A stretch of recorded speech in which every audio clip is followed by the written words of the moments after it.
Good day, my fellow nerds, and welcome back to the corner of Remnant. I'm your host, Larissa, and I'm joined by co-host Emperial Dawn. Hey, everyone. And today we're talking about Chapter 7 of RWBY Volume 7, and there's lots to discuss about in this episode. Yeah, quite a lot. Yes. We were predicting last episode, last stream. Yes, it definitely did not go the way we were expecting, that's for sure. No, but, you know, I'm a bit of a slut for dialogue and conversation, so I was happy with it for sure. Yeah, it was good. I still enjoyed it. It just was not what I was expecting, as you guys see when you watch my reaction. You'll be like, this is not what I was expecting, but I'm liking it. Yeah. This is the second episode in a row where they've kind of hinted at fighting, and we didn't really get that, you know, with the riot at the end of episode 5, and now the grim attack at the end of episode 6, and neither of them really leading to anything substantial. But I still think it was handled in a way that it didn't seem cheap. I don't think. Yeah. I don't think it was misleading in any way. It would have been nice to see a few things, like I mentioned, and I saw some other people mention that too in the comments on the episode. Like they would have liked to have seen the dance club and the movies and a bit of fighting, but the episode was still really good. It was still good. It just would have been nice to see those things, but I kind of understand why they continued on as they did, because they had a lot to cover. I told you weren't going to see the dance club or the movies. I wanted to see them. I get though, you wanted to see them, and that's still fair. I get that. Yeah. So my mum's messaging me. Mum, I'm streaming. Goes, oh, you want to go meet at the shopping centre later? I'm like, maybe? I'm streaming, Mum. Yeah, no, it was a really good episode. And it's definitely leading into some drama and things happening for the next episode, which we'll talk about. But when I was having a chat with She Noob about it, who is streaming the Bootcast at the moment, so if you hear her voice through the wall, that's just that. That yeah, said she's suspecting it might be a Red Wedding type of episode, alluding, of course, to Game of Thrones Red Wedding, and I'm like, I hope not. But I don't see it. I don't really see it. I can see the possibility. But I don't know if they'll go there or not. But I mean, at this point, Larissa, we clearly have a completely different views on what RWBY should do. I know. Hey, look, I don't want it to happen. We've been disagreeing most of this volume. So. We have, which is odd. And yeah, like other than that, I don't really want it to happen, but then part of me also wants it to happen. It's kind of weird. Yeah, I'm just assuming, just a dinner party, you know, with some bit drama, tense and fueling up and stuff towards the end. Yeah, we don't even know who's going to be there. Yeah, we said all of us, but who that really includes, I think, is a bit open to interpretation. Yeah, I guess we'll find out. Curious to see. I was going to say what I am excited to see for that episode is, Whitley, maybe an update on Klein. Yes. And it seems like we're gonna get Willow in both the comics and the episode around the same time, which I hoped would be the case. So I'm very excited. Same. Yeah, I was hoping we'll get her in the show before the comic. Double reveal. Yeah. I don't know which one comes first, but around the same time. Not sure. No, I think the episode will come out at least for first members first. Whether or not it will be out for the public before it comes out in the comic, I'm not sure, because I'm not sure when the comic releases. I haven't had an email saying it's coming out yet. So 2 weeks. Yeah, so it might be nearing it, but it'll definitely be out for first members first, if she is actually revealed in this episode. And I want to mention too, before I forget, as the official RWBY tweeted an invitation of the dinner party, because you can't read half of it. I think it's all meant to be scribble. It's common Remnant.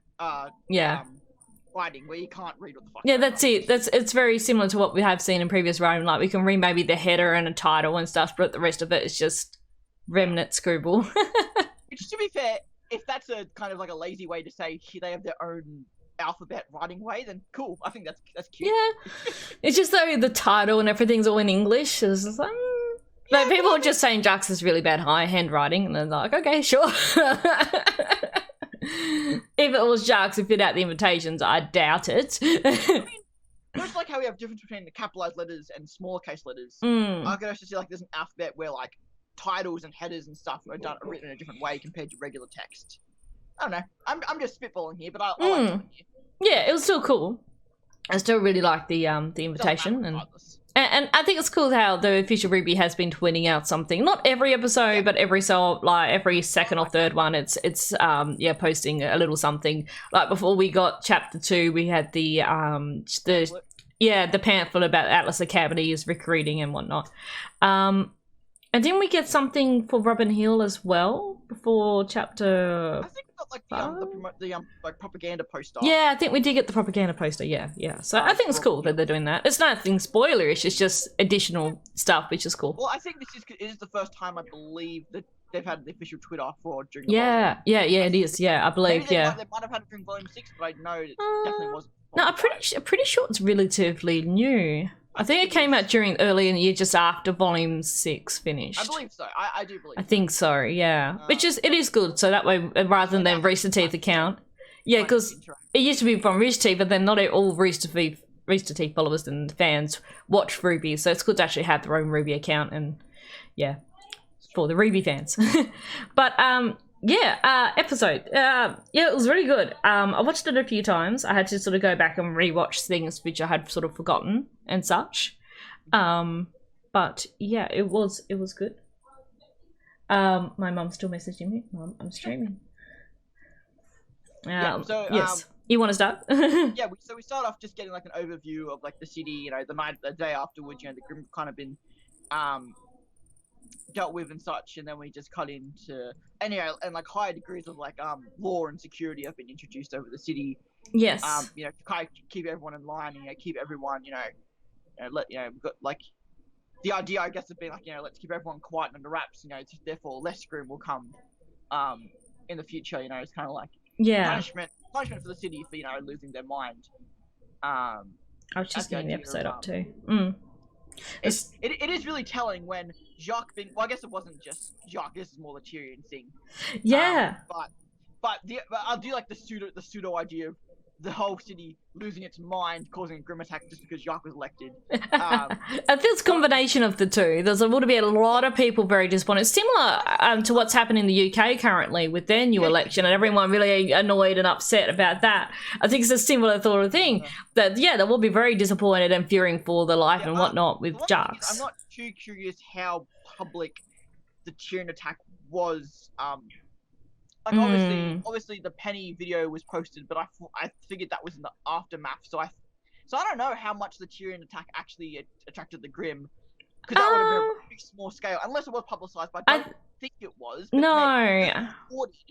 But whether or not it was being publicly I guess maybe why would it be recorded if it wasn't being publicly broadcast? So it may have been. I guess you watch election nights, you do get to go live views of the political parties. Yeah, and Watts did upload it pretty quick as well, just as he was walking out after it happened, it appeared.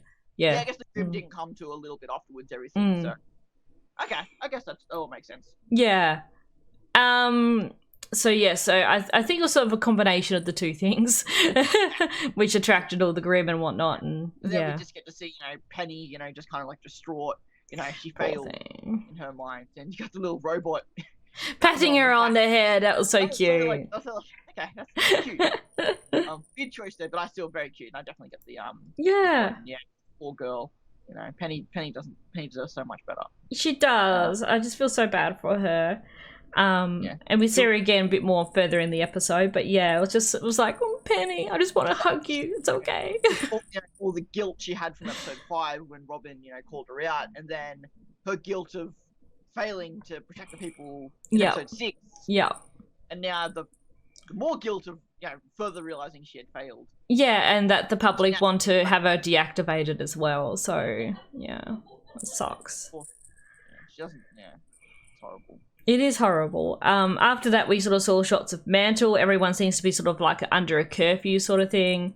We saw the kids again. I'm pretty sure they're the kids from the first episode. I have to go back and double check, but I think they are, which is interesting. And so it looks like they might be asleep on the streets. It reminds me so much of little Nora. And I wonder if maybe later on down the track, Nora will come across them. Yeah. I might know this is like a subtle kind of hit towards that. Yeah. Since the only time we've ever seen a homeless girl before was Nora, so having it could be like a subtle kind of symbolism. Yes, yeah. While we still don't know yet, Nora clearly has a passion for Mantle. Either that or just for the poor and downtrodden. Yeah, but we don't know exactly why. You know, we assume she's from there, or assume she's just relating to her own past of being, you know, a street rat kind of thing. At this stage, I'm on the second, but it could still possibly be the first until we see some more information. But I definitely feel like she's just feeling for those who are downtrodden and poor and helpless. And she feels for them because of relating to what she went through when she was younger. Yeah. Next, to the assaults of the military trucks. Yes. From the Happy Huntresses. And we kind of get, and we finally get the answer to the invisibility thing back from episode 5. Yes. Because May Marigold's semblance. That's May's semblance. Bubble shield. And I thought it was Fiona's semblance there, but it looks like she's using a device which she puts on the truck. But I think it might be activated by her aura. It was a bit hard to, because I thought in my reaction I said I thought it was her semblance, but after rewatching I realised she had like a little circular device in her hand. Let me see here. Yeah, I've got it up too. May's definitely using her semblance. I thought she just had a black hole semblance. Like she could just absorb things into her. It looked like she had an actual device on her hand. But then she sort of activated it with her aura. I'm not sure. I saw people saying it's a device, but sort of black hole in her hand. Like she can just absorb things into like maybe. I thought it was a device, but actually, now that you say it, does actually look a bit like a black hole or something. Just the way she activated her aura in order to start. Yeah. Like it was like she just again absorbed it all into like a space, then she can place it somewhere else later. Yeah, I'm just rewatching it over and over, and I think you're right. Actually, I thought it was a device at first, but I don't think so. I mean, that would be a hell of a. I mean, again, it's a hell of a semblance either way. Yeah. Device. So I'm curious, I don't know what Fiona's influence is, but surely that must be a key to what she's inspired by. Yeah, surely sure. There must be some sort of character that can like absorbing things through a black hole seems like such a I guess, you know, situational semblance for the character and the situation they're in. But I'm wondering what the inspiration for that must be then. Yeah, I guess maybe like the black sheep. Maybe it's a very subtle reference to that. Maybe I have no idea actually. Yeah, maybe. I don't know. I don't know. I still think I've seen a few people love May's semblance because it's about like trans and invisibility and invisibility, stuff, and, like, hiding who you are kind of thing. And I thought that's a really neat. Yeah, so for those who may have missed social status on that. Yeah, so the voice actor for May, who is trans actually as well, and she posted a post confirming that yes, she's the voice actor for May, and yes, May is trans, which is really interesting. I would have thought it would have been Joanna, but it still could be Joanna, but it's It could be all. It could be all of them.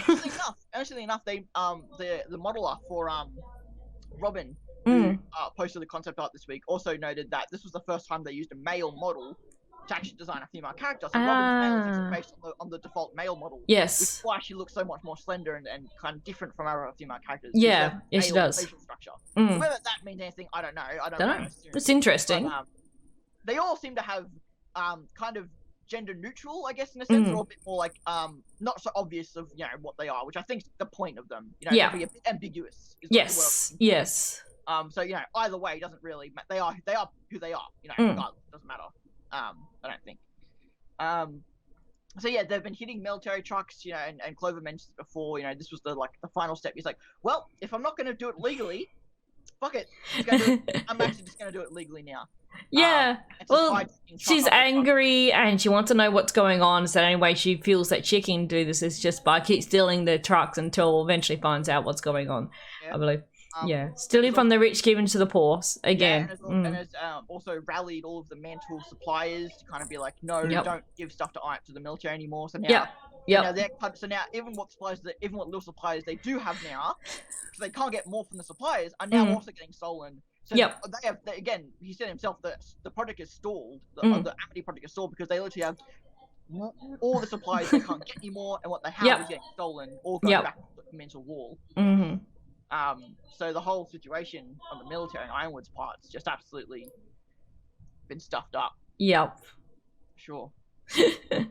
And also like through this discussion as well, so we had Nora doing her bit of a being very aggressive, like we need when he said about doing martial law, and I was like, no, don't martial law. You the people need protecting. They're the ones who are suffering. They're the ones who are bearing everything. So I mean, as I definitely agree with Nora, like 100%, like what you're saying, like, you know, like mental health has had to burden a lot of, you know, not just a lot of it, they've had to burden almost all of it. I mean, but again, I'm always the look at both sides of the coin here. I'm always that kind of person, just in general. I mean, you know, reunite the world, or you know, make a few city blocks happy. I get where Ireland's coming from at the same time. It's horrible. Yeah. Like, you know, two wrongs don't make a right. I get that. But you know, like I also, you know, but again, he's always questioning himself. Like Ironwood's never like, while he's always stern, he always, on almost every scene, takes a step back and goes like, all right, I get what you're saying. Like he's open to communication, changing it up, but he still has his stern, strong, like he wants to do it this way. You want to convince me otherwise, go ahead. Yeah. But until you do, I'm gonna stick to what I do, which I really respect that, and I've always had, even back in Volume 3, I've always respected Ironwood's character, and stuff, very much so. Yeah, so because Mantle's all kept in the dark, they don't know what he's trying to do, so they don't understand why he's doing everything that he is doing, and so because they don't know. But Winter declaring the martial law, which I guess I'm not too familiar. I guess that's the idea of that the military can take whatever they want in that case, like regardless of the Mantle supplies let them or not. I'm not too sure. I'm not too familiar with the exact definition of martial law as well. Actually, I'll just quick look it up. Yeah, because I was thinking the same thing. I guess the idea is like martial law is just okay, all laws out the window, do what you want. But security presence will be really high, so then they could, in theory, take all the supplies they need. Military government involving the suspension of ordinary law. Yeah. So they could just steal supplies from Mantle and not be, you know, legally, you know, held accountable for it. Martial law is a law administered by the military rather than a civilian government. Martial law may be declared in an emergency or response to a crisis or to control occupied territory. I'm just noticing too when they say that Ren does have like a look down, like he kind of like is thinking about it. Whereas like Nora and RWBY are kind of like questioning it, whereas Ren's kind of like looking down, kind of like in contemplation, rather than concern. Sintra says martial law is the imposition of direct military control of normal civilian functions by a government, especially in response to temporary emergency such as invasion or major disaster or in occupied territory. I also saw something really interesting on Twitter as well. That shot when Ironwood is looking at them, and you got Winter and Clover on one side, which is on his actual robotic side, on his right side, and then you got RWBY, Nora, Ren. Oh, actually, you can't see Ren. So RWBY, Nora, and Crow on his left side, which is his human side. I'm not sure if it was coincidental or not, but I thought that was really interesting how they were on his human side and Clover and Winter were on his robot side, and then Ren was straight in the middle. You couldn't see him. At the very end of the scene, he was in the middle. Yeah. So that was that scene. I saw that on Twitter. Is Ironwood's robot side the side with the metal, or the other side? It's the side with the metal. It's his right side. Well, then that's opposite of what you're saying then. No. When we saw the camera shot was behind Ironwood. Oh, at the very end of the scene. Yeah, so it was behind Ironwood. Yeah. Throughout that scene was the opposite, but at the very end, when he walks past and turns, it was. Yeah, Winter Clover on his robotic side and the others on his human side, but Ren was directly in front of him in the middle. Yeah. I'll give props to Samantha for Nora's lines here. Yes. I don't think I don't know, something about Nora's character, and just like I didn't take it as seriously, I think, as well as I was meant to. Just because of Nora's voice, it's just harder to kind of. Well, I sort of could tell she was upset and angry, and I really got everything that she was saying, and it really seemed to be coming from her heart. And I definitely believe from her experience. I guess to me, just seeing that comes in such a cutesy voice doesn't hit me as much. Again, that's just me personally. Yeah. I get that. I get what she was going for, and I 100% get the emotion behind it. I'm just saying that for me personally, it didn't quite hit me as well as I feel like it should have. And we don't see Nora serious and angry and upset very often either, so it was definitely definitely more and that's just showed how much she was affected by everything going on, because usually she's happy and bubbly and joking around, and that case she's turned out serious and upset and angry. So yeah, it's definitely a change. You'll actually get like obviously there's enough things like, you know, again, like we said about Nora's past, whether that's again just sympathizing with the people or an actual past of Mantle. Yes. I'm curious if we'll actually get an explanation for that, or if we're just going to keep getting these Nora being angry and like subtle clues about it, or if we're going to get an actual explanation. Because I feel like I want an actual explanation. I'm hoping we will get something, and I think it's still a possibility that we will. So, yeah, I think that's the thing too, where I don't think this didn't come out of nowhere, but I feel like we needed something before this. I think this is a bit of a jump. I think it's still leading, like, we've had a lot of hints already in previous chapters as well, with her defending Mantle and feeling for them, so it definitely makes sense, and we might get to see something. I'm hoping we get to see her interact with the kids, actually. I think that would be really cool. Yeah, well, we were discussing this before before we went live here, is that something that I think makes, at least to me, justifies this a bit more, is if it kind of relates to, and Larissa doesn't agree with me, but if this kind of relates to kind of like, because she says later, like, I'm so tired of keeping secrets, and I feel like with the whole Renora thing just coming out, and for so long they were kind of so secretive about how they felt towards each other, there's a bit of not intentional, not deliberate, but kind of like just under the surface helping reinforce her you know, her frustration at this point. Like she's already frustrated with the whole Ren thing. Yeah. Because they kissed, but then nothing came from that afterwards because of Tyrion and stuff. And we saw how Ren reacted in this episode, that clearly they're not on the same page. No. So I feel like there's just more frustration that just adds to it all, kind of thing. I'm not saying that one means the other thing, but it all just builds up. That's how I interpret it, at least. Don't know what's going on in the bootcast at the moment. There's a lot of yelling. Yeah, so I feel like all of Nora's stuff from, again, her past and also her thing with Ren, it all kind of built to this one point together. Yeah. To come up with the outburst, while it's directed very only at Mantle, or Ironwood. Again, that's my 2 cents on it. I will say, getting Tyrion backstory. Yes. Yeah, and I did actually take a screenshot of it. Where is it? So you can read it. I read through it a few times. Yeah. It's just further going into what they were talking about how it was just a because interesting, when I first saw this, I thought initially that this was talking about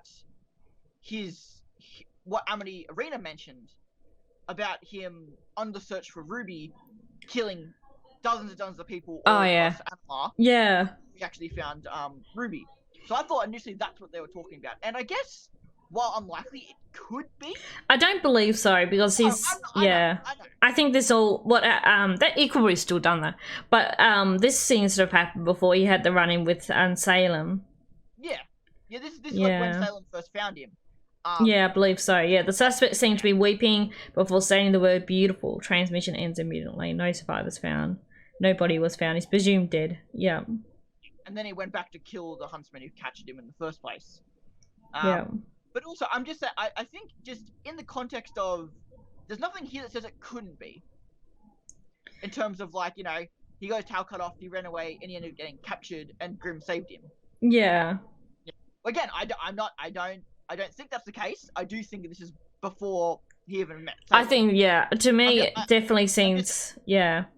Because they reference saying he's a long lost, serial killer. So what happened with following Ruby was more recent. So this seems to have happened probably maybe 10, 20 years ago, possibly. Yeah. At least. I think this is Winter mentioning Anima, and again tying into the Amity Arena thing that told us that he killed a bunch of people in Anima while looking for Ruby. I just think there was enough there to tie it together. But yes, I do believe that this was way before.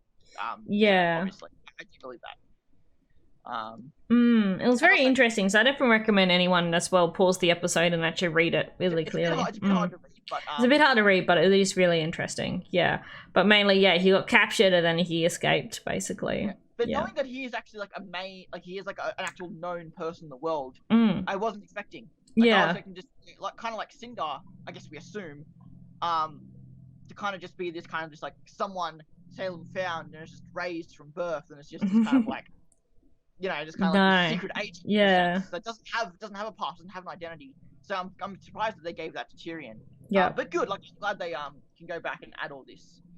Wanted for murder, assault, kidnapping. Yeah. Considered armed and extremely dangerous. Yeah. But I love the shot going back and forth between Ruby to Clover to Nora. Yeah. Before discussing the situation. And again. Love Ironwood when he's like serious. I love these kind of like moments. He's angry. I just love how he just kind of laid everything on the table where it's like, we can't talk about Amity because we know Salem's here, and like we can't talk about Salem because we don't have the tower ready. So we can't do anything different right now. We just have to finish the tower. Yeah. Let's capture Robin. We can give her a deal, and hopefully she can get Mantle back on our side. So I like how all that was handled. I think I would handled all. I think Ironwood himself handled this all really well. I think that's pretty much the right. Yeah, definitely. And he's just like the aggressive way he delivered it. I think yeah. Like he's got half of them helping with capture Robin and the other half looking into Tyrion. Yeah. There was when Clover mentioned like we'll do what we can. So he does have this little shifty eye look to Crow. Yeah. Which caught my eye. Which I always notice whenever I watch back this episode. I'm like, yes. The Crow and Clover do exchange a lot of little side glances, which is really interesting and also kind of funny. It's interesting you mentioned too, that you mentioned before that Crow was also on the human side. Yes. Which is something I wasn't certain of. So he was with RWBY and Nora. Yeah. We do have again the Ren at the very end saying, "Yes, sir," agreeing with Ironwood, kind of choosing his, or being in the middle of it, kind of like choosing the more like military side. And again, it goes back to my idea of he's just suppressing everything. He just he just wants to focus on the mission because to him that's what's most important. And and again, I get where he's coming from. I don't think it's the right thing to do, but I 100% get his mindset. Like again, and whether you agree, it's not the thing that I've been saying as of late. He didn't want to do this relationship with Nora because it would distract him. And the one time he actually did, he got distracted and Tyrion killed a bunch of people. So it just proved him right. Yeah. So I 100% get where he's coming from, and I'm curious to see where this is going to go because I think they've put so much emphasis on Ren and Nora now. There has to be something at the end of this volume. Yeah. Kind of, they need to sit down and talk about it, in my opinion. Whether or not we'll get that, I don't know. But yeah, it's one of those things where despite the fact that you could name so many pairs of characters that I want to sit down conversations with, for some reason Ren and Nora isn't what I do want. Well, I just feel that's what they kind of need to do at the moment. They need to lay out everything on the table, exactly what they're both feeling, so they can get a resolution. Because at the moment, it's just going to keep building up to one of them snaps, probably Nora. They need to settle it. Yeah, they need to settle it because it's just conversation between the two will work. Or they should do more of like what they did in Volume 4, where just slap some sentences into your like not a fight, but maybe like in an aggressive negotiation. It's kind of what happened at the political rally in a way. They had a bit of aggressive sort of like discussion and like disagreement. But some people have also said that maybe this is rather than a solution, this is more of a death flag situation. Yeah, I don't know. So we'll see how that works. I don't think so, but we'll definitely see where this goes. But I like seeing, because this is the first time we've seen Ren actively make a choice. Yeah. In almost any sense. Rather than just going along with everything else, kind of similar to what's like kind of like how Yang does. She kind of just goes along with what everyone else does to a degree. So it's cool to see kind of Ren make this choice. Well, yeah, sad it's against Nora. I think it's just good for his character in general, just to get more of him. And it's sad that's coming at the expense of Nora. It is. Yeah. But I'm very curious to see Ren and Nora going forward, and I'm glad they've kind of every character in our group has kind of had plot points this volume. Yeah. While some people complain about Oscar, and everyone will always complain about Oscar. Which I don't agree with, but everyone always will. But even him, and we'll get to him later because he has something later in the episode. Yes. But this is something I've wanted so long. Yeah. Because I've been vocal about how I love Bumblebee. I haven't liked Bumblebee this volume. Yeah. But this is all I wanted. I just wanted a subtle conversation. The two. It was nothing shippy. It was just them having an honest and open conversation about the mission and about Adam. Yep. It was really good. I really enjoyed that chat with them in the van. It wasn't all lovey-dovey. It was just no. Really kind of to the point. And I love the parallel and how subtle it was of Blake talking about going too far and pushing the limit and doing what's right. And Yang, hi Maxie. we're talking about Blake and the dog shows up. How appropriate. Yes, Max has been pacing. Yes, yeah, but I love how they were talking about all the parallels and like the going too far, and Yang jumps to Adam. Yep. But I loved it because I feel like Blake. Well, again, they're one and the same. Blake was referring to the White Fang, of being in that position before, where she's been in a group, she's been in a situation where she's forced to do things she doesn't want to do. She's forced to go too far, and she's referring to Adam as well. I get that. Yeah, I think but referring to both. Yeah, she was forced into a situation she didn't want to be in, and she had to do what she had to do, and that's what they did. Yeah. Everyone thinks they're doing the right thing, and how long you have to do the right thing before you realize it's wrong. Yeah, and that theme again, all about doing what you feel is right. It's that same theme that's been going on. Yeah, it's like that trust, like the two big things. This volume, but then Yang jumps in. It's like we did what we had to do, and and I like the fact that Blake's like, okay, but I never want to do that ever again. Yeah, I never ever want to be forced to kill someone. Don't want it to get to that point again where she has to have pushed into doing that. Yeah, because again, in a sense, she left the White Fang to never have to do that again. Yeah. But again, the White Fang came back and she was forced to do it again against the White Fang. But again, I like that story parallel. She left the White Fang to stop killing, only to kill the White Fang, be her next, victim in a sense. Yeah. So that's probably a bad way to put it, but you get what I mean. Yeah, I just got the part of the episode up here. Yeah. Yeah, I'm looking at it now. It's such a good scene. It's so subtle. It's not overdone. I just really. It's just really nice to have a conversation between the two of them about the situation and reflecting on past actions. I thought it was really good. Yeah. And No, you go. No, I really like how, how Blake says it makes wonder how far we have to go to do what we believe is the right thing. Yeah. And I like how Yang's like, we did what we had to do. It was such a just beautiful moment between the two of them. I've really liked it. And this goes back to the idea that, again, some people hate this about RWBY. But the idea of they have so many things they want to talk about, and so many conversations and so many moments that they want to get to and they want to discuss.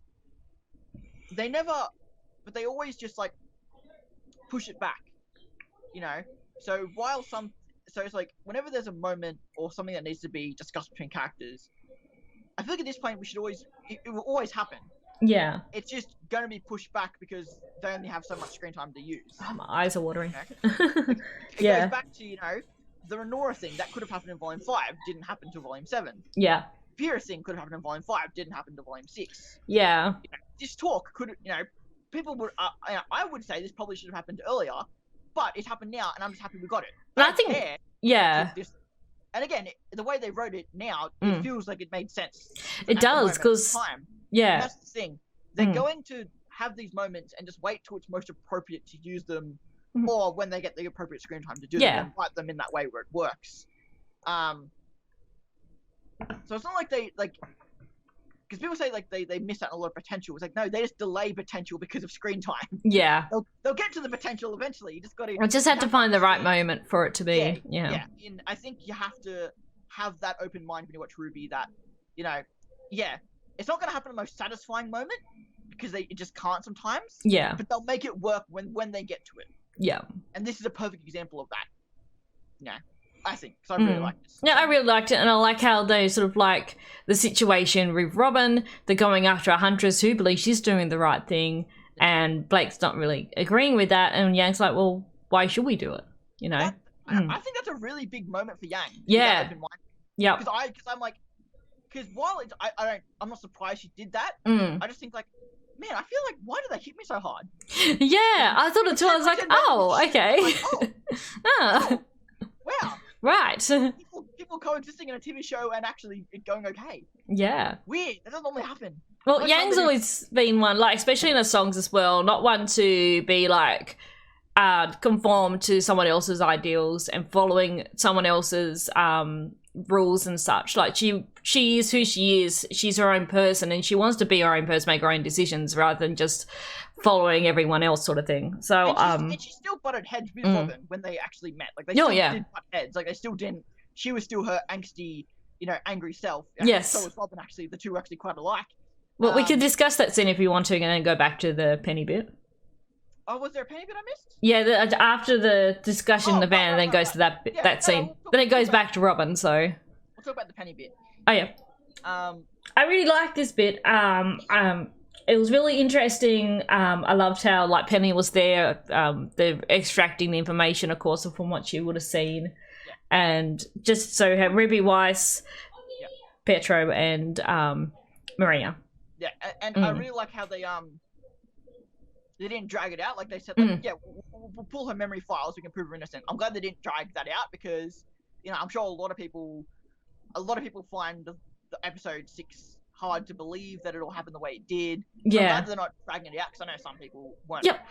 Some people were just. This episode was really well paced. It was a lot of information that was given, but it didn't feel dragged out. It didn't feel unnecessary. Even Weiss making the connection between making the connection between Jacques and what's happened here. Kind of starting to figure it out. Yes.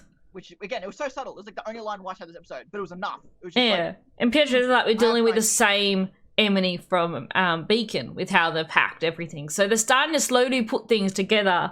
But because Watts is dead, I don't think they're going to really realise it's him until probably a bit too late.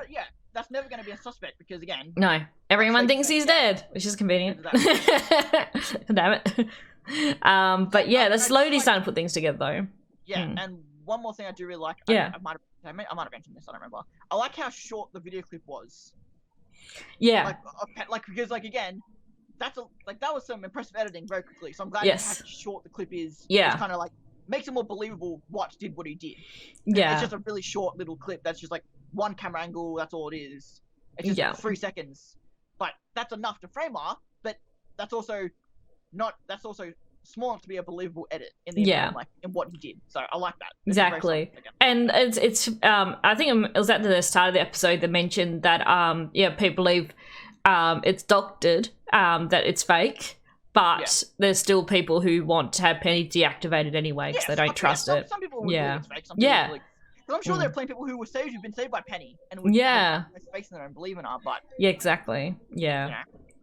And Pietro's really upset because he doesn't want it to be deactivated, and we find out the reason why, and also how Penny's come to be, which is really cool. Which I know you would have been excited about.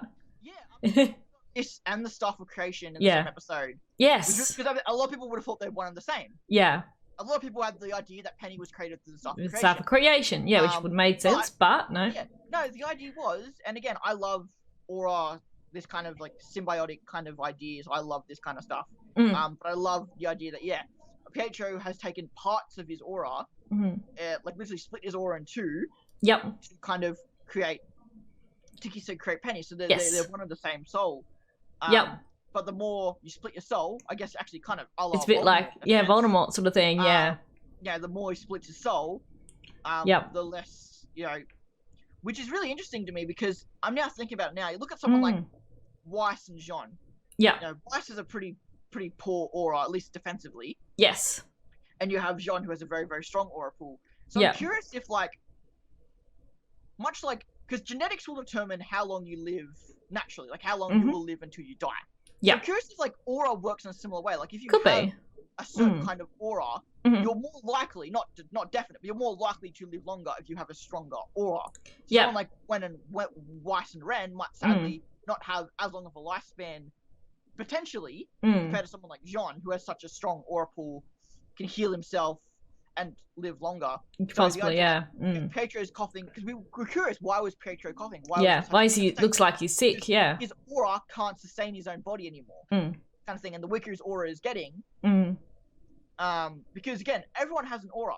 Like everyone, whether you know how to use it or not, so people will naturally be able to live longer because their auras, possibly,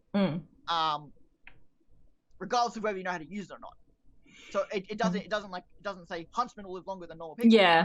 No. They just know how to use their aura in that way. Yeah. I think there might be ways to strengthen your aura to an extent, which is the same way in reality with the way to... Yeah. You can live half your life and live longer. Yep. You can do things for your aura to prolong your life naturally. Which I think is if that is the case, we're obviously just theory crafting here. Yeah. Would be a really nice thing. But yeah, the idea that Penny is potentially... wasn't said outright, but potentially is on her last resurrection. Exactly, because Pietro says he doesn't think he could do it again if she gets deactivated. Which again, maybe Penny does die this volume, Pietro does save Penny, but then Pietro dies. Yeah, and so it's possible.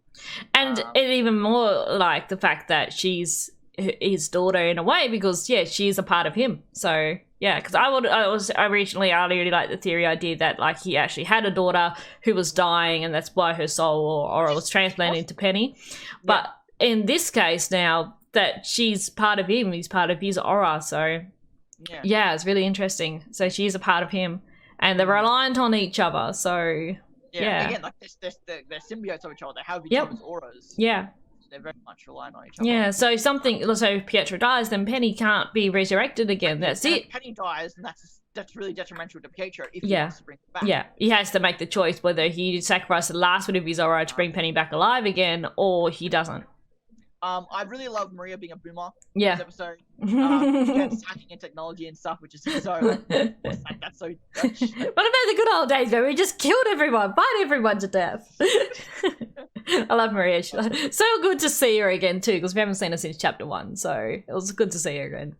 And she hasn't been forgotten. She's been helping Pietro out with everything, which is cool. And this is just more confirmation too that it has been weeks. This has been a long time since we started. Has been. More confirmation on that. So Cinder and Neo definitely they're catching up. We also got the backstory of like, you know, why Penny is the way she is, why is this defender a little girl, you know, because wanted to it's the Penny project and Ironwood agreed, which I like the little like Ironwood liked that idea so much that that's why it was chosen. And while this was like, I mean, the second he picked up the painting, the picture, I'm like, okay, well, I know who's under the thumb. Yeah, exactly. That's what's underneath there. But it was a very nice kind of like, because we all assumed we knew he was an Atlassian scientist. We knew all this stuff. Yeah. But we didn't know if he necessarily worked on Penny. But now we know that we can. I mean, I guess he did. You know, once Pietro's project was chosen, the rest of the team then moved on to work on. With that. Penny. Yeah. And also, I've seen a picture of the guy next to Pietro possibly being Dr. Mallow. Yeah. Dr. Mallow. Yeah, possibly. I could possibly see it. The girl with the black hair looks really familiar to me. It really looks like Ryan Haywood from Achievement Hunter. It really does. Which I thought it's really funny. Yeah. The black haired girl looks familiar. Yeah. To a degree as well. Katie said that she looked a bit like Pyrrha's relative, except with black hair instead of red, just because of the glasses. I doubt it. It has a bit of summer to it. That's the look of it a little bit. Mm. I'm just referencing. I'm not saying that it is. And also I just realized this too, which I never heard. That could possibly be Flint's dad. Possibly because Flint mentioned that dad ran a dust shop, but I'm just saying. Yeah, possibly. I don't think that's too. I mean, is that racist? I hope not. But I'm just saying, I'm just putting that possibility. Yeah, we could be getting to find out a bit more about them, and that has some relevance in the future. I think that will be cool. But then, definitely Watts is there, and Watts doesn't look happy either. So because his idea was obviously shut down, which is now leading me to the idea. I hope that because we don't know if Watts can fight. Watts has a personal robot like Penny that does his fighting for him. See, because we know he worked on a project like Penny. Yeah. So he might just have people fight for him, like he might have a guardian. Yeah.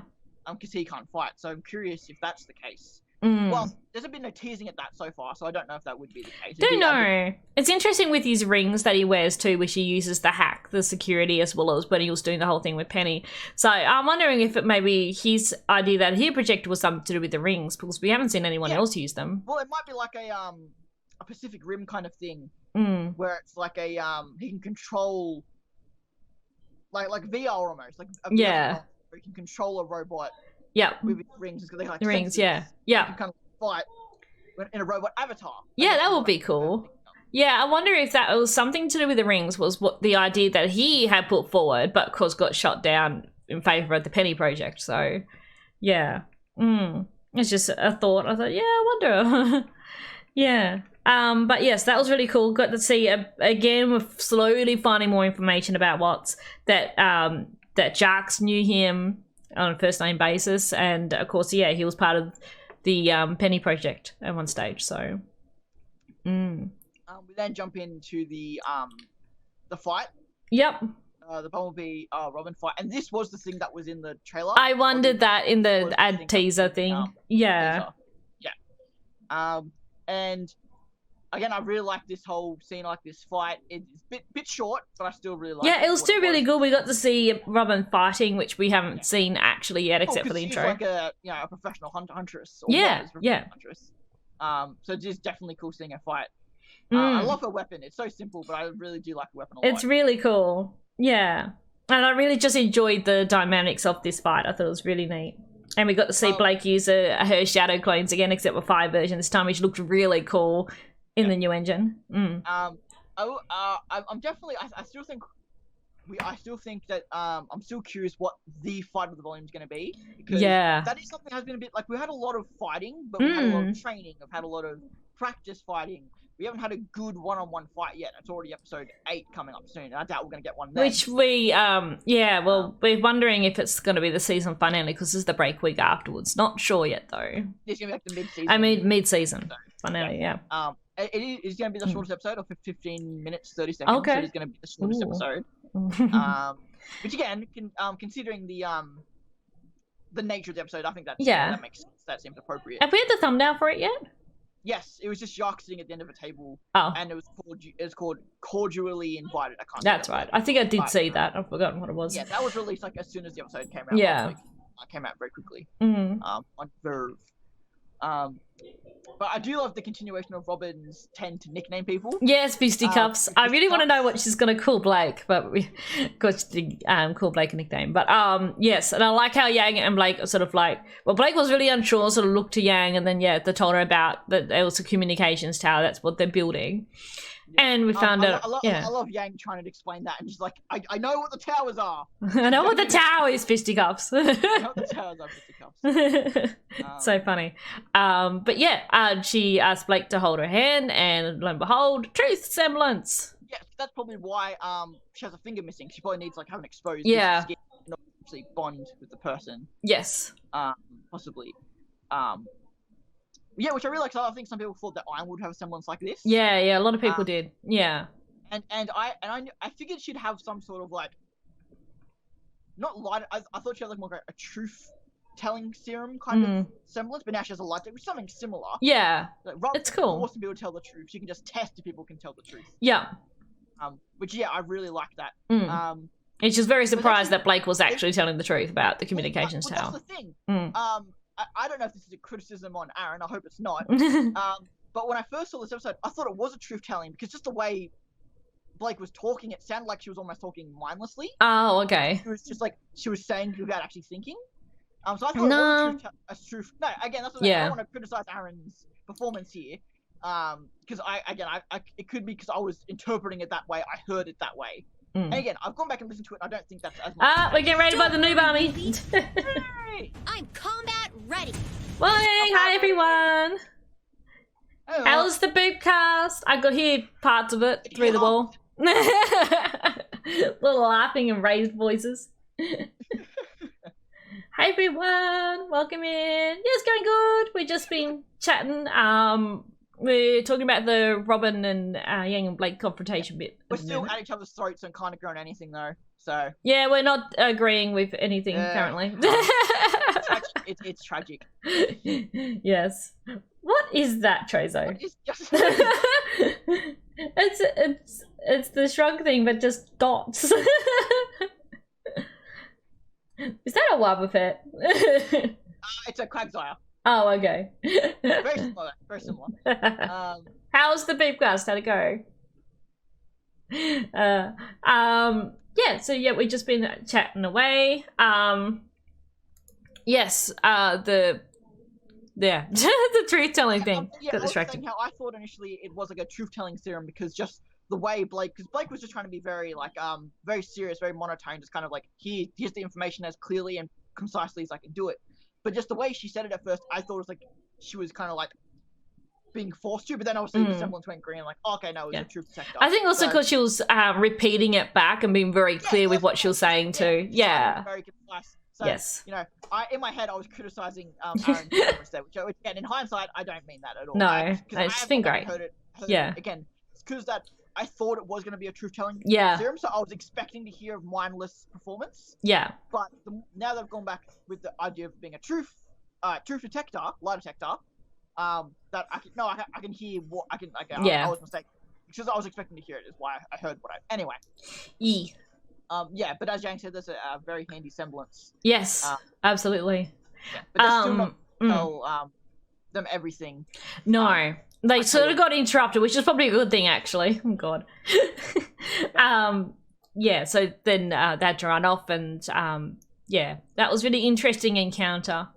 But again, Robin said she won't stop until she learns the whole truth. So I'm really curious if she's actually going to learn as far as Salem, or just like the tower and the stuff. So I'm really curious because I mean I could see Robin being a character. So Robin with unlocks them to anyone. Anyway, about that, telling her he loves her and that he'll never let them take her away, and hands been glowing red. Oh no, that's sad. That's terrible. That's some dark head canon right there. But next up we see the freaking vault of the Winter Maiden. Yes. Which I was not expecting at all. But beautiful. It's amazing. Really design. And again, I'm really curious if that line from Cinder will ever come back of like why was again assuming because there was no vaults in Beacon. That's why they can't find the relic. Yeah. I guess that's kind of why Beacon wasn't as great, is because it doesn't actually have a vault. Well, there was a vault, but it wasn't like the vault of the relic. Like, these, vault maidens, in a sense. Those emotes, oh my god. I love the doggy one. The doggy one's cute. But I said before that I really like that we got the Stuff of Creation and Penny in the same episode. Yeah. I thought it was going to be one and the same. But as it turns out, Pietro's split soul, aka Voldemort, and the Stuff of Creation is what's keeping Atlas afloat. Yes, not gravity dust. One purpose at a time. So it seems to be the Stuff of Creation is just an energy source, seemingly the way they described it at least. Yeah, it's a limitless energy source. So whether it's limited to just being an energy source or can be used as an energy source is one of its possibilities. Yeah, and it can only be used for one purpose at a time. That's why they can't use it to lift up Amity Arena or Amity Coliseum, because it's lifting Atlas currently. Which also, to me, almost foretelling what's going to happen. That if Salem does get away and they do choose steal the relic, Atlas is going to fall. So... Well, I mean, yeah. But I do like the idea of like the whole like it was Ozpin's idea, and that was the inspiration for the Colosseum, for the tower, and lifted up higher than the Manticores or Nevermores can actually fly. But you're a bit late. The boss posting the first timer, and we're 57 minutes into the stream. I feel like that like a lot of people assume that it is gravity dust. Yeah, well, that's just public. What do you call it? Public story. Yeah, well, it makes sense because you can't tell the public what's actually lifting Atlas. So yeah, it has to come with some other. I just like the mention of that, letting the audience know that this is why we all assume, because that's what we're meant to assume. And yes, and it was Ozpin's idea to raise Atlas, and I wonder why. Like, why would you raise Atlas? Well, to be fair, the only threat for Atlas is now Manticores and Nevermores. So true. I mean, I guess it makes sense, really. And I also think that he doesn't want the relics being manipulated. So, because again, my theory always was that Ironwood misused the relic of creation to create Penny. Like he didn't do it with Penny's with Ozpin's blessing. That's why Ironwood was so concerned back in Volume 3. It was like the girl I can explain. Yes. But the idea with Ozpin now is, okay, well, if we use the relic to lift Atlas above the sky, you're not going to use the relic for it. You're not going to, Yeah, you can't use it for anything else. So I guess that's also a thing in a way. It protects the relic in a sense. Yes. Because no one else can use it. Cinder, you're not going to want to actually cause no matter who you are, not going to cause Atlas. But I'm actually kind of curious. Like, you look at, I don't know how big Atlas is, but if you look at something like, whether this is actually how physics works or not, you look at something like Avengers and Age of Ultron, you lift a huge city above the sky and you drop it. Yeah. And granted, it's a lot higher than Atlas is, but the idea was that if it gets so high, you drop it, it could actually destroy the whole world. Yeah.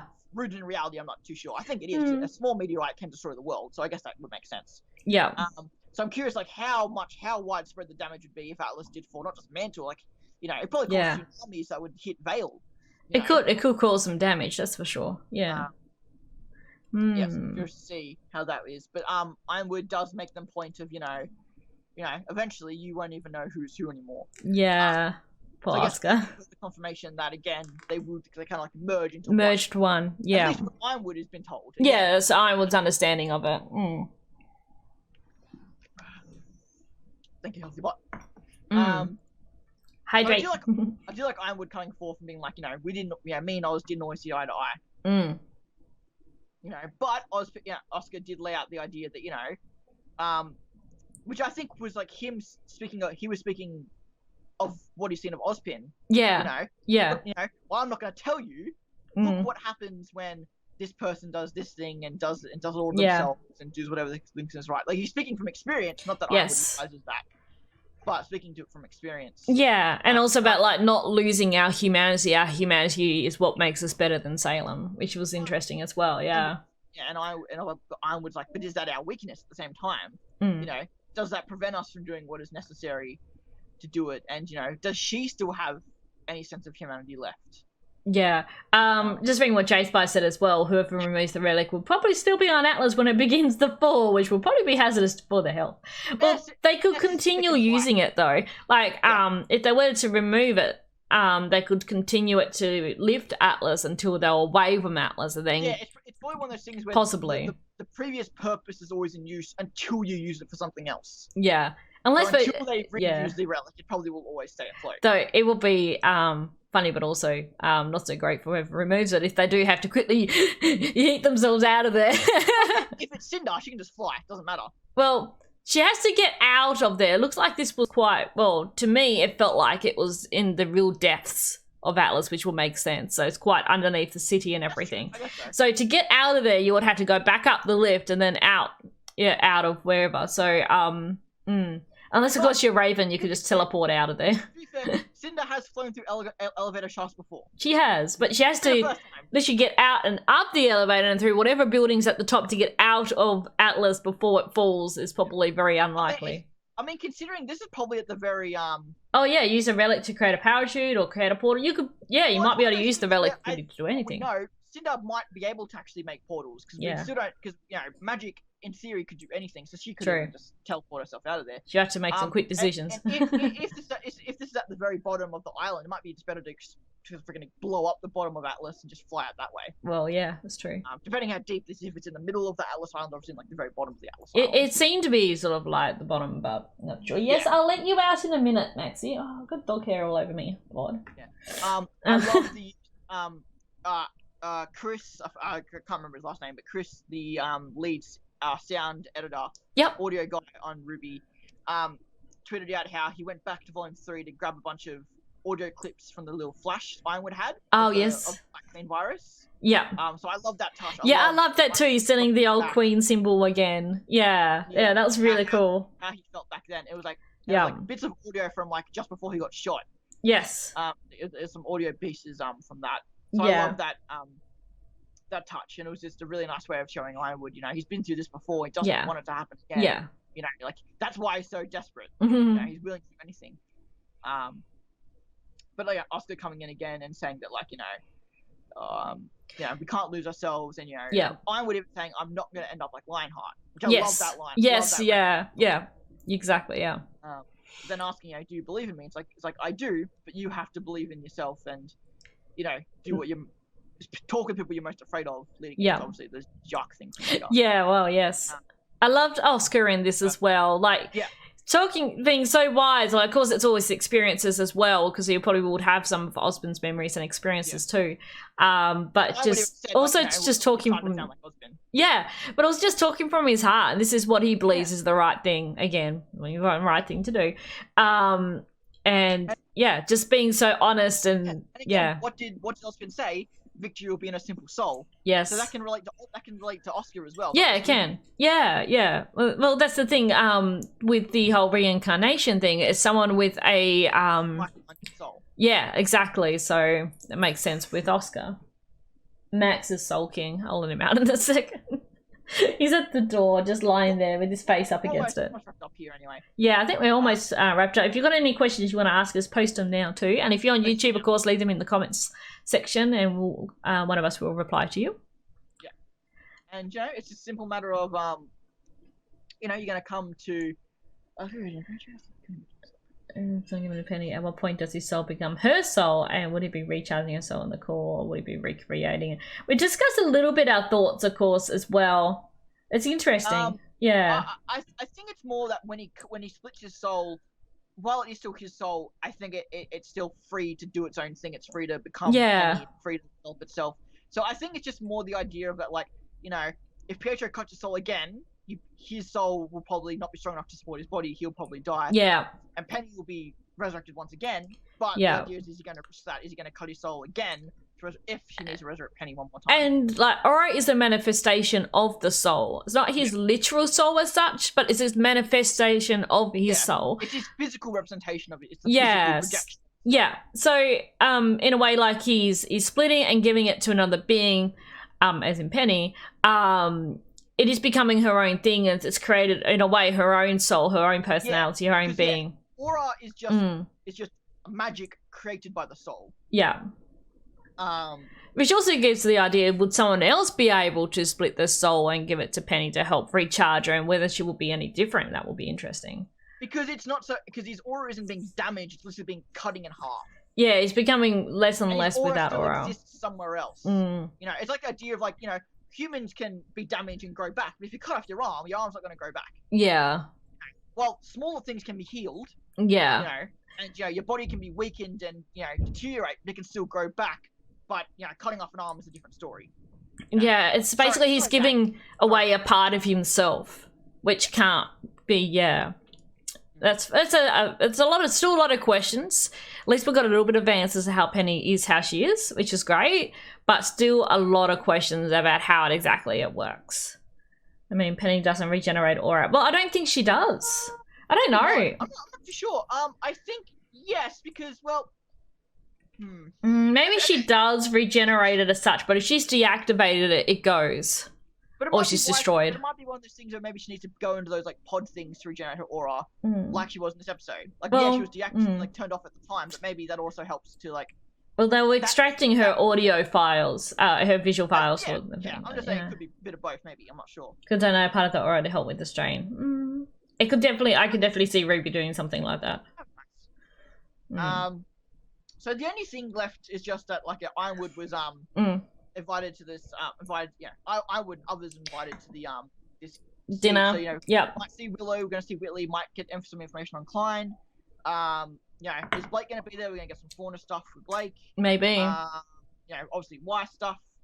That'll be all really. I'm really excited. Again, I like Jacques. I like Whitley. I'm really excited to. I'm really excited to see what's going to happen and what's going to be discussed. This is an episode where I can see a lot of people aren't going to look forward to it and probably won't enjoy it. I can imagine, just because the characters involved with it. You know. We'll see what happens and whether Kaylee's right with her red wedding theory. The interesting thing is that, you know, obviously this is Jacques' first order as councilman. Yes. And I guess it's challenging Ironwood for Unity as well. I'm not too sure. I wasn't too clear on what that. I still want Jacques to get punched. Me too. So yeah, I'm not too clear on that.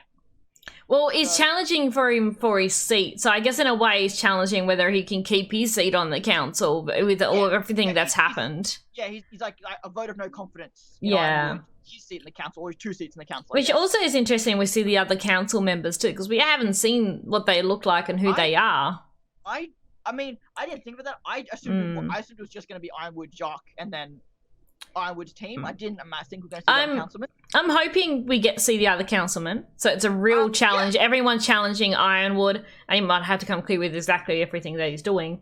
Challenging him whether he can keep his seat on the council, and challenging him for his rule, because at the moment he's basically ruling Atlas. Yeah, that makes the most sense. I agree. But the only reason why I'm questioning that is because Winter said we're all invited, as in like Ironwood's team. I think everyone on the council, but we'll see. I could be wrong, but that's just my thoughts. I think we might get to see the other council members, which will be really interesting because we haven't seen them. It'll be good because the council song we've talked about for a long time, they've never really seen.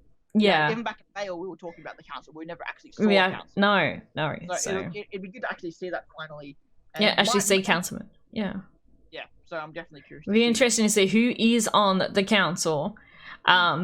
Of course, we only know Ironwood and Jarks, but we don't know. People are on the council either. No. Well, the image that we saw back in Beacon, of course, that's Beacon's council. I think was 4 people, 4 others, or was it 3? I thought it was 3, and then also the World of Remnant we saw was also 3. Yeah, so it could be 4 again, but yeah. If it is 3, that would make sense because then it's Ironwood as the general.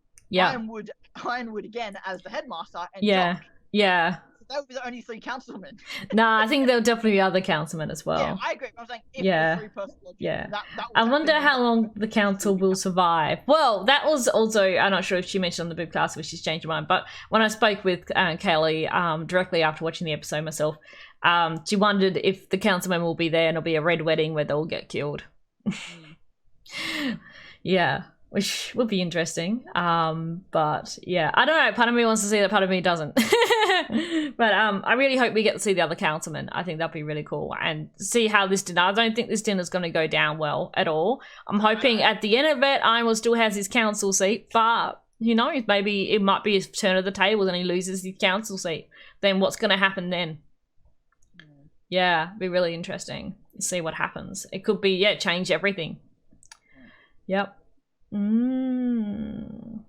Well, so if you've got any more questions, guys, feel free to let us know. To anyone who's watching us live, watching on the VOD on Twitch or the VOD on YouTube, thank you very much. It's really, really much appreciated. We love just sitting here discussing it with ourselves, even if we don't agree. And we love any of you guys to jump in and discuss with us if you want. And thank you very much, obviously, Shinoob, for the read. Yes, thank you so much. Well, that'd be pretty funny if Yang had to take off her arm to attend. Yeah, that'd be interesting. It's pretty insensitive. Well, she could take the upgrade off it maybe, so it's just the arm, but she still has the gun in it, but that pops out, so they may not know it. So she could just take the new sort of upgrade off it and just go, it's just her old arm, and then at least she still has got a weapon in a way, but yeah. I don't think they could tell her not to. Yeah, she could just take the upgrade off it. You said this is Atlas. They could definitely tell her that she has to take her arm off to come sit down at dinner. This is Jock we're talking about. Yeah, well, I don't know. It'll be funny if we get into a scene with that. And of course, if Blake's invited, if all Team RWBY's invited, which I suspect will be the case, will be really interesting too. With Blake. And of course, Blake and Yang know now with Adam and the SDC and everything too. It'll be interesting if we get any complications. Yeah. Then the arm gets bugged. That'd actually be a really good point, actually, if we get some discussion. Again, like, this could be a really good episode to really bring up a lot. Because, like, we talk all the time, or I do at least, we talk all the time about, like, we want this discussion, want this discussion, want this discussion. Yes. It never really makes sense for the conduct of the episodes. Yeah. But this is one where I feel like we could get some Adam stuff. Because, the challenging Arnold for his seat on the council, and then that means they could challenge Jarks for his seat on the council. That is this company with the Faunus Labour and the branding of Faunuses and everything else. They could try and bring that up to make him look bad. But it'd be interesting. It might just be one of those things that might have to arrange a separate meeting because, like, this meeting's about Jark challenging. I'm not sure if he can then counter. Oh, yeah, I still think we could, maybe. I don't know. I don't know how formal it's going to be. Yeah, if it's just like a dinner where they're going to have the conversation, it's going to be, like you said, with actual other councilmen there. That's where I think, to me, it's going to be more like it's formal in the sense of he's defending his council seat, but it's still just like a casual, like, dinner. It's going to be like an awkward dinner where everyone's eating and, like, giving side glances at each other and stuff. Thank you guys, everyone, for watching. It's getting very hot in Sydney right now, and I'm getting very tired and thirsty. And yes. So second enough for one day. We'll wrap it up there. So we'll be back next weekend to discuss, of course, Chapter 8. And then the weekend after that will be on the Boopcast, because there won't be an episode out. So we'll be doing the Boopcast, chatting with, of course, Kaylee and Corey. Of course, this... next week is after Christmas, so I hope whether you celebrate Christmas or not, I hope you guys all have an awesome week and family and happy holiday, happy holidays. Absolutely. yes, I hope you all have an amazing time with your families and everything. And yeah, gosh, we'll see you afterwards for the last one of the year too. God, I can't believe it was almost 2020. Yeah. Years are going by way too quickly. All I know is that I wouldn't want to spend Christmas with the Chinese. No, me neither. I will. I will then. Yeah, okay. Don volunteers as tribute. Alright, guys. So everyone, thank you so much for watching, and we'll see you next time. Oh, we haven't done Praise the Great One. Oh, right. Oh, Praise the Great One. Yes, hopefully we should have I should have a third by next week. Ooh, interesting. We'll see. Where's Pocket Neo? There she is. There you go. Yay. No, she's there. Yes, thank you everyone so much for watching, and see you all next week after Christmas. Woo! Bye. Bye everyone. Bye.